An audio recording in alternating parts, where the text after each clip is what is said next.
ঢাকা বিশ্ববিদ্যালয় কেন্দ্রীয় ছাত্র সংসদ ডাকসু ও হল সংসদ নির্বাচনের প্রচারের বাকি আর মাত্র দুদিন। তাই তো শেষ সময়ে এসে সকাল সন্ধ্যা পুরো ক্যাম্পাস চষে বেড়াচ্ছেন প্রার্থীরা। নানা প্রতিশ্রুতি নিয়ে যাচ্ছেন ভোটারদের দুয়ারে দুয়ারে। সাপ্তাহিক ছুটির দিনে জুমার নামাজ শেষে ক্যাম্পাসের হলগুলোতে ছিল নির্বাচনী আমেজ। দুপুরে হাজী মোহাম্মদ মহাসিন হলে জুমার নামাজ আদায় করেন ছাত্রদলের ভিপি প্রার্থী আবিদুল ইসলাম খান। পরে লিফলেট হাতে ভোটারদের সঙ্গে কুশল বিনিময় করেন, দেন নানা প্রতিশ্রুতি।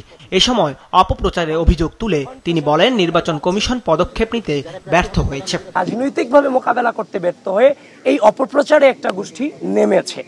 সেইটা নিয়ে বিশ্ববিদ্যালয় বা নির্বাচন কমিশনের কাছে আমরা গিয়েছি, জানিয়েছি, কিন্তু তারা এখনো পর্যন্ত এই জায়গাটাতে মোটামুটি ভালোভাবে ব্যর্থতার প্রমাণ দিয়েছে। পাশেই মাস্টারদা সূর্য সেন হলে নামাজ শেষে প্রচার চালান ছাত্র শিবিরের ভিপি প্রার্থী সাদিক কায়ুম।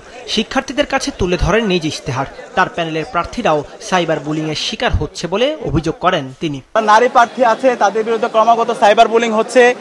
সাবিকুন নাহার তামান্নার ছবি বিকৃত করা হয়েছিল, আমরা লিখিত অভিযোগ দিয়েছি, কিন্তু এখন পর্যন্ত বিশ্ববিদ্যালয়ের প্রশাসন কোনো ধরনের কার্যকর উদ্যোগ গ্রহণ করেনি।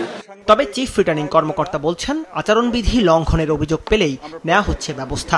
সকল ফ্যাকাল্টি এবং ইনস্টিটিউট মিলে একটা মোট 4টা সচেতনতামূলক সভা করা হবে। পেজগুলো যেগুলো যদি এর মধ্যে যদি আপত্তিকর কোনো সাইবার বুলিং জাতীয় কিছু হয়, সাথে সাথেই আমরা ডেকেছি, আমরা ডাকবো। এবং এর বাইরে আরেকটা পেজের অ্যাডমিনকে কালকে চিঠি দিয়েছি।